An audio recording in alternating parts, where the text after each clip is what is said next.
Olá pessoal, eu sou Ana Pierre, sou graduanda de Engenharia Civil pela Universidade Federal de Santa Catarina e no vídeo de hoje vamos continuar nossa playlist de estática e vamos falar sobre o momento de um binário, ok?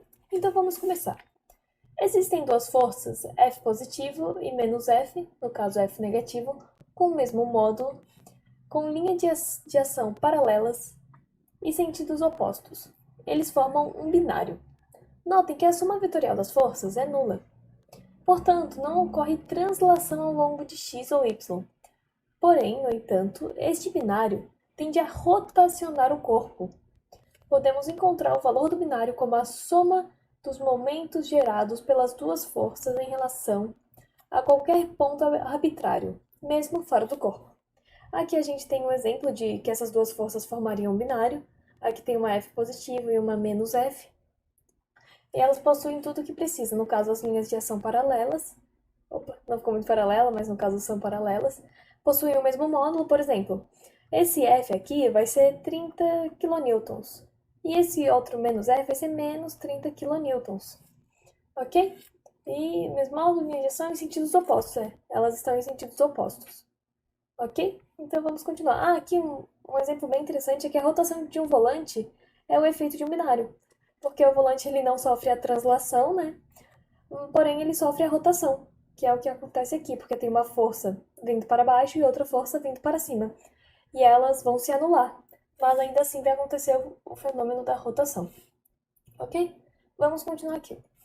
Então, o momento vai ser igual ao vetor posição B, produto vetorial com F, mais o vetor posição A, produto vetorial com menos F.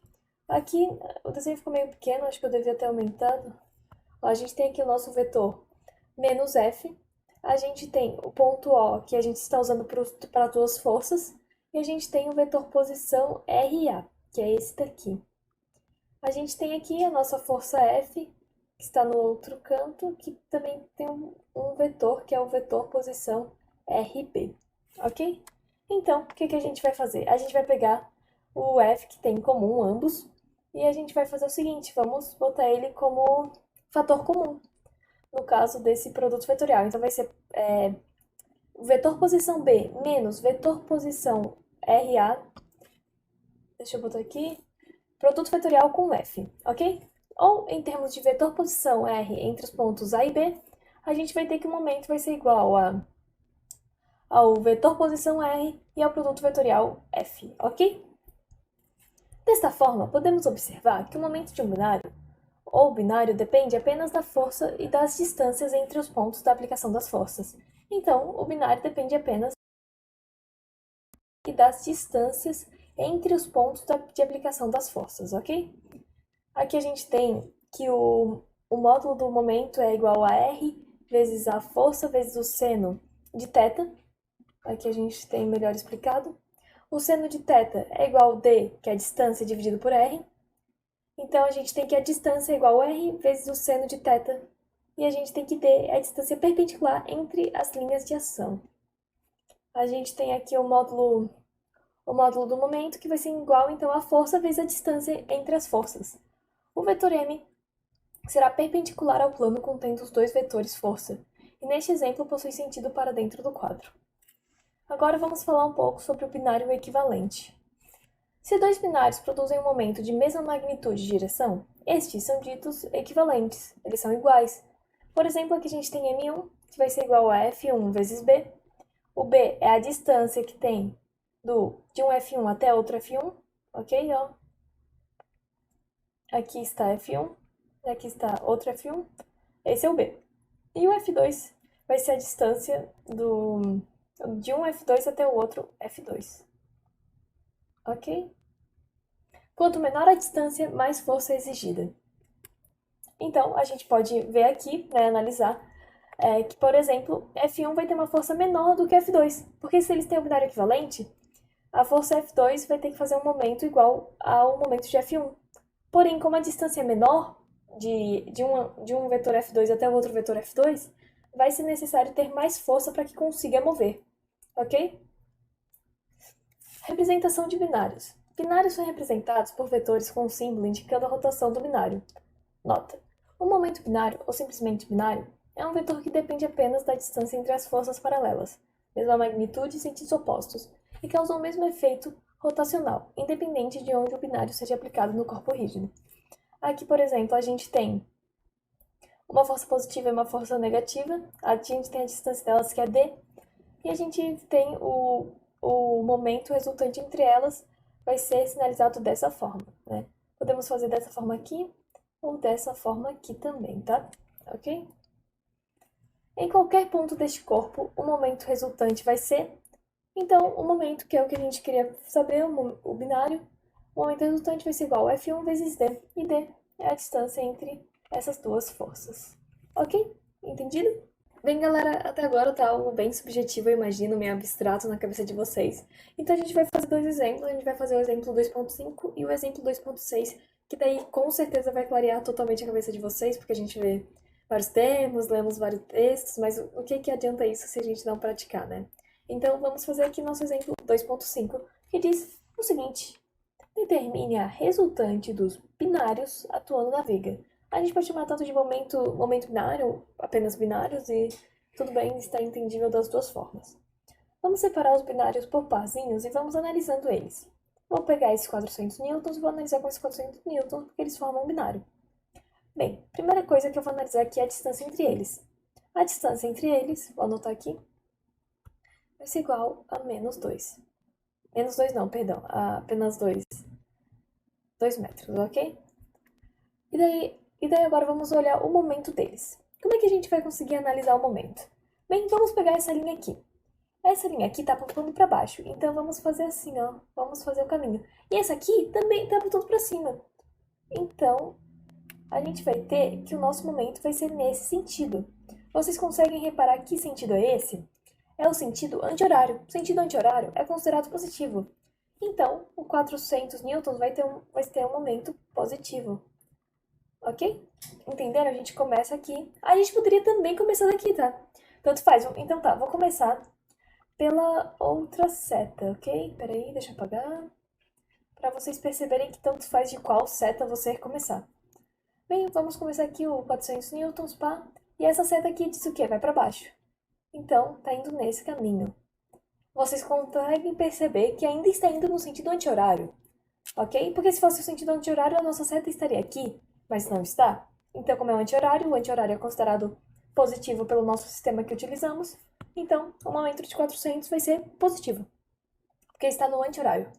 Agora vamos analisar deixa eu pegar aqui esse verde aqui. Vamos analisar os 200 newtons. Aqui a gente tem uma das forças, aqui a gente tem outra das forças. Eles vão formar um binário, ok? E agora, quanto que é a distância deles? A distância entre eles é igual a 0,2 metros. E o momento de 200, será que é positivo ou negativo? Vamos pegar essa setinha aqui e vamos indo ver. Ó, como a gente pode ver, está indo nesse sentido aqui. E esse sentido é horário. Horário igual ao do relógio, né? Para quem não sabe. Então ele segue o mesmo sentido dos ponteiros do relógio. Então M200 é negativo, porque na nossa convenção, o horário ele é considerado negativo. Então vai ser negativo apenas puramente por convenção. Agora vamos analisar o 300 newtons e outro 300 newtons aqui, que formam um binário também. A distância entre eles é igual a 5 metros. Vem daqui até aqui, ok? 5 metros. Então tá, agora vamos analisar se o momento de 300 é positivo ou negativo. Vamos começar daqui, puxando. E vai indo, daí a seta vem. E pronto, a gente tem aqui que o momento de 300 é horário, então é negativo, ok? Então, tipo assim, se a setinha estiver indo aqui, ela vai indo assim, se fosse um relógio, né? Ela iria indo nesse sentido, ok? Então, essas são as informações que a gente obteve, são informações importantes que a gente vai utilizar para resolver esse exercício.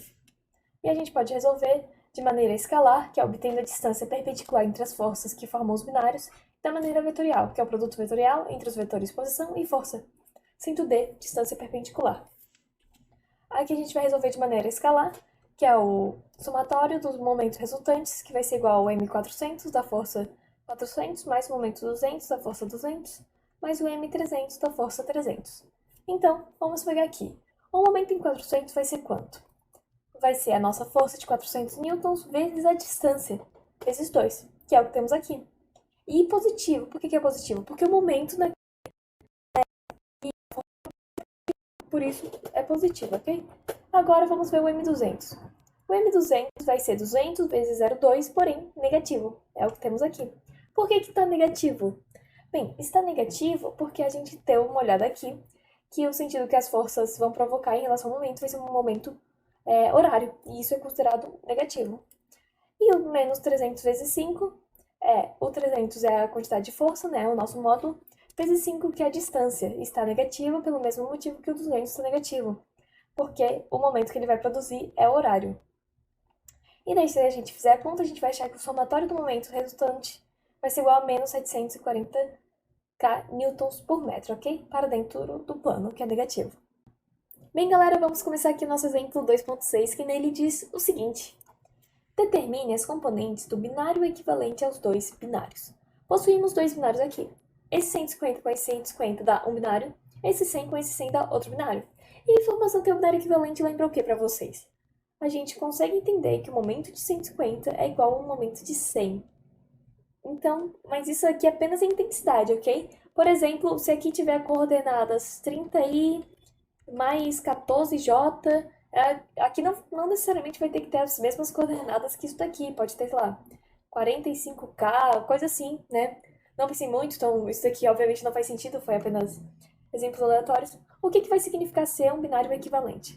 Ser um binário equivalente vai significar que eles vão ter a mesma intensidade. Então, por exemplo, se aqui tiver 150 kN, aqui também vai ter 150 kN, ok? Mas eu tenho quase certeza que a gente não vai usar isso para resolver essa questão, mas fica aí a dica, né? Então, vamos começar analisando nossos 150 newtons. Deixa eu trocar aqui de caneta para uma caneta dura. E primeiro vamos ver a distância dos 150 newtons. A distância entre eles vai ser apenas a altura, que vai ser de 0,225 metros, vezes 2. Por quê? Porque sai daqui de baixo, e aqui é 0,225 metros, mais 0,225 metros aqui de cima. Então vai ser 0,450 metros. Agora vamos ver se o momento vai ser positivo ou negativo. Se a gente pegar aqui a setinha, conseguimos ver que o momento vai ser, no caso, eu ia falar momento horário, né? Mas no nosso caso, momento negativo, ok? Do 150. Agora vamos analisar o nosso outro binário que temos aqui. Essa cor não, deixa eu pegar um roxinho que é diferente. Bem, os 100 newtons, vamos ver a distância entre eles. A distância entre eles, no caso, a altura é igualzinha, metade, no caso, da distância do 150. É apenas 0,225 metros, daí no caso J, né? Eu não botei aqui em cima, né? Mas teria que botar J. Prestem atenção, às vezes eu esqueço, né? Mas é bem interessante não errar. Agora, a gente também tem que se lembrar que não tem apenas a distância na altura, igual o 150 tinha, também tem distância no eixo Z. E a distância do 100 até o outro 100 no eixo Z vai ser de 0,3. Então vai ser mais 0,3 metros K. Por que K? Porque K é o que representa o eixo Z. Ok? Agora que já fizemos essa análise, eu queria voltar um pouco para o exemplo anterior para explicar uma coisa que eu estava pensando que eu não sei se vocês conseguiram entender, né? Talvez, acho que é sempre melhor explicar de mais do que explicar de menos. Então tá, a gente tem aqui uma coisa muito interessante. Por que do nada virou um K, né? E eu vou explicar para vocês. Opa, virou um K, porque aqui na hora de fazer o produto vetorial, a gente tinha o 400J com o produto vetorial com o 2i. E se a gente fizer o produto vetorial entre J e I, a gente vai obter a seguinte... a gente vai obter um K, simplesmente um K. E se você não se recorda disso, eu acho que é importante dar uma olhada nos vídeos que eu já tinha feito sobre... isso, né? Eu recomendo voltar um pouco nas videoaulas para que você consiga acompanhar e não ter dúvida. Mesmo que não seja algo tão importante assim, né? Dependendo da sua visão, eu acho que é importante, mas entendo que para muitos possa não ser, né? Mas recomendo voltar, não vai perder muito tempo, né? As videoaulas são rapidinhas até.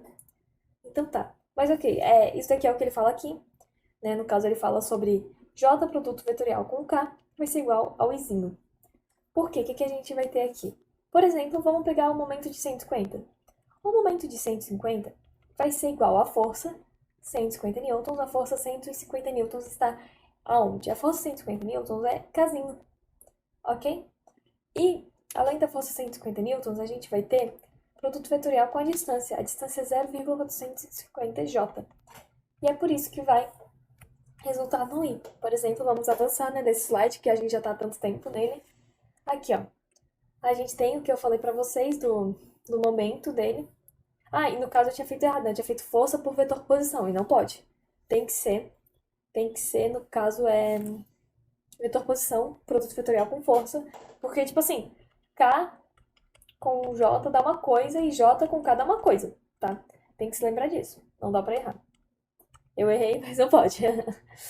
Então tá, a gente tem aqui o momento 1, que se a gente calcular vai dar aqui, vai ser menos 67,5. Tem como você resolver pelo determinante, né? Ok, agora a gente tem que calcular o momento 2. O momento 2 vai ser o R2 que a gente calculou aqui, né? Meio bagunçado, mas calculamos, ok? Vezes o menos 100i.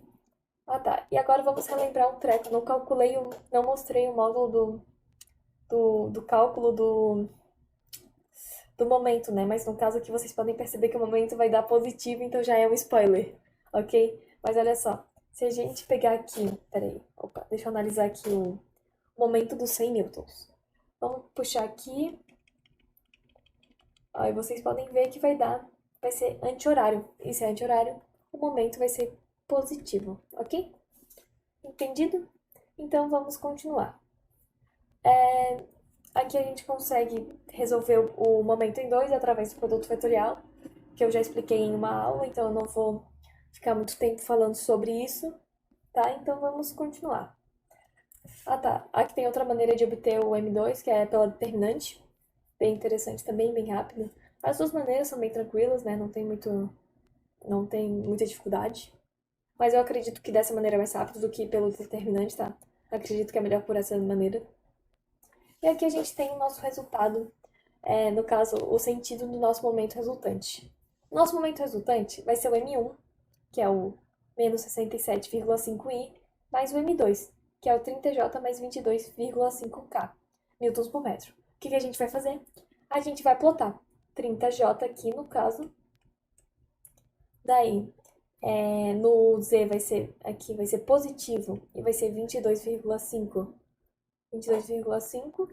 Daí aqui o x dependia de tudo. Se o x viesse para cá, daí o sentido do nosso momento ia mudar completamente, né? Qualquer um dos três que mudasse ia mudar completamente. Mas como o x era negativo, daí o nosso momento fica desse jeito, ok? Então eu espero que vocês tenham entendido, espero que vocês tenham gostado da aula de hoje. Se puderem deixar um like e se inscrever, eu agradeceria demais. Muito obrigada, tchau, tchau!